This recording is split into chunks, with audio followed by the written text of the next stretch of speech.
Amados, bom dia. Hoje é dia 10 de março do ano da graça de 2026.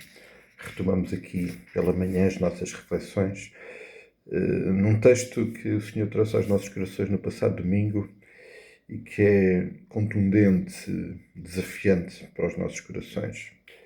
Estamos a falar do Salmo 51, salmo onde Davi, este homem que Deus separou para uma tarefa tão especial, que o capacitou de uma forma tão particular, que teve que lidar com uma realidade que todos nós lidamos, o pecado.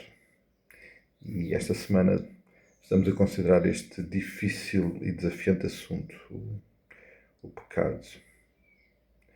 E, amados, nós não estamos a considerar o pecado de Davi. Este texto o Senhor trouxe até nós, certamente, para nos ajudar, para nos exortar, para nos ensinar a trabalhar, a tratar o nosso pecado. Como é que cada um de nós lida com esta realidade desta vida? Sim, uma nova vida em Cristo, uma vida que tem a presença do Senhor Jesus, o bom aroma de Cristo, mas que ainda está sujeita ao pecado. Já não é a nossa natureza, já não somos mais escravos do pecado, no entanto, ainda pecamos e temos que lidar com esse problema. E Davi dá-nos uma imagem absolutamente sublime de como lidamos com esse problema. O pecado é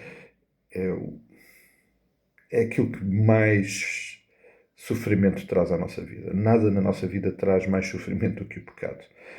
Podemos considerar muitas outras coisas e acontecimentos da nossa vida difíceis, mas aquilo que na nossa vida traz prejuízo, inicialmente um prejuízo eterno, porque o pecado é o que nos separa de Deus, é o pecado que nos coloca numa posição de separação em relação a Deus.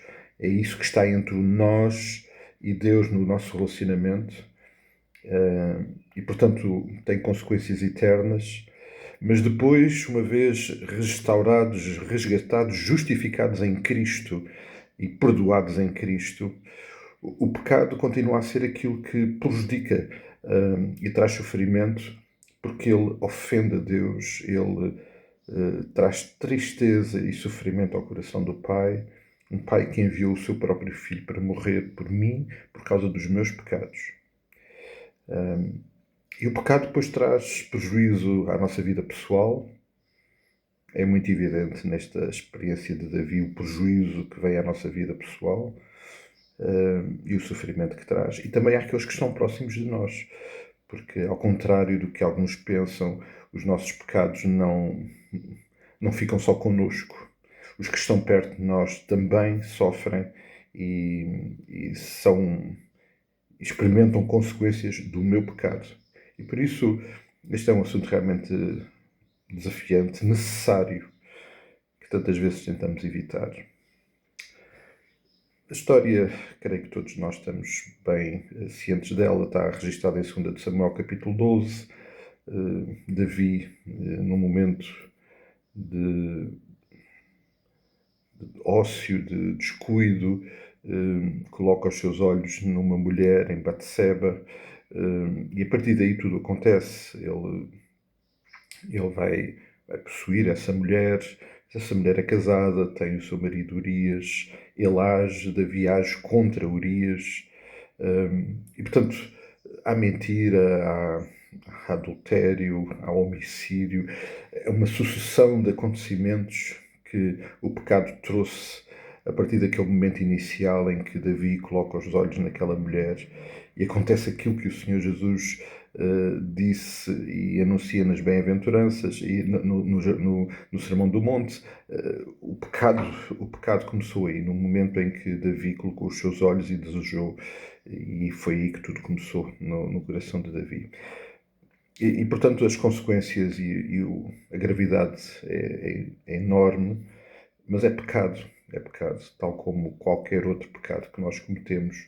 É verdade que alguns pecados têm consequências imediatas mais difíceis, mas são pecados. E o pecado é realmente tudo aquilo que não é da vontade de Deus, é aquilo que nos coloca numa posição separada e impeditiva no nosso relacionamento com Deus, e por isso precisa de ser tratado, qualquer um deles. E 2 Samuel contra 11 conta esse episódio, mas em 2 Samuel 12 é interessante, porque 2 Samuel começa com a seguinte palavra no versículo 1 do capítulo 12: O Senhor enviou Natã a Davi.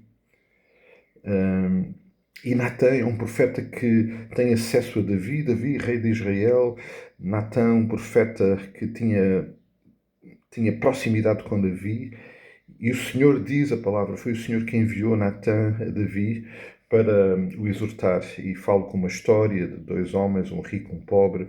Bom, leiam o capítulo 12 de 2 de Samuel. E esta história é a forma de Deus falar com Davi, o confrontar com o seu pecado, até ao ponto de, no versículo 13, finalmente, depois da intervenção de Natã, Davi dizer: pequei contra o Senhor. E disse Natã a Davi: também o Senhor te perdoou o teu pecado, não morrerás. Eu creio que um dos aspectos importantes deste assunto e desta intervenção tem exatamente a ver com Natã. Deus não desiste de nós, apesar do nosso pecado, mas envia pessoas, palavra, revelação, o seu próprio Espírito presente em nós para nos confrontar com o nosso pecado. E esta vai ser sempre uma tarefa muito difícil para nós, tal como foi para Davi, mas precisamos ter corações disponíveis para ouvir aquilo que o Senhor nos está a dizer. O Senhor Jesus usou um galo para denunciar o pecado de Pedro. Certamente o Senhor Jesus vai usar outros meios, outras pessoas, outra palavra, outras circunstâncias para nos confrontar com o nosso pecado. Precisamos estar atentos para esse momento. Esse momento é para nós, é a intervenção amorosa do Pai a tratar de um assunto muito difícil, que é o pecado que tanto prejuízo e sofrimento traz à nossa vida. Eu creio que vale a pena vir a 2 de Samuel, capítulo 11, capítulo 12, para considerarmos tudo aquilo que o Senhor fez através de Natã. Deus tem enviado Natãs à nossa vida, tem usado galos para denunciar o nosso pecado, tal como Pedro. Precisamos de estar disponíveis para ouvir o que o Senhor está a dizer e a falar ao nosso coração. E isto é algo muito pessoal de cada um de nós. E depois, então, vemos aquilo que aconteceu no coração de Davi e que está registado no Salmo 51. Queria desafiar os irmãos a lerem, a meditarem, a orarem, a buscarem o Senhor perante um assunto tão importante como este, que tem a ver com o pecado que cada um de nós tem e precisa de cuidar e de restaurar na intimidade com o Pai. Um forte abraço, amados, um dia muito abençoado. Oramos uns pelos outros, somos muito dependentes do cuidado do Pai e queremos fazer também a oração. E peço desculpa por hoje ter sido mais extenso, mas queria muito colocar este desafio no coração de cada um de nós. Um abraço grande, até amanhã, até quando o Senhor assim o permitir.